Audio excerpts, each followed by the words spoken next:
মই তোমাক বিচাৰোঁ, তোমাৰ অতীতক নহয়। মই তোমাৰ ভৱিষ্যত হ'ব খোজোঁ, অকল বৰ্তমানেই নহয়। তোমাৰ জীৱনত শেষৰজন হ'ব বিচাৰোঁ, প্ৰথম দ্বিতীয়জন বুলি নহয়।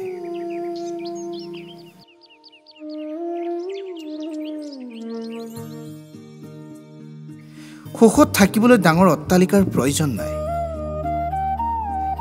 মাথো জীৱন সংগীজন বিশ্বাসী আৰু মৰমীয়াল হ'লে ভঙা পজাটো সুখী হ'ব পাৰি।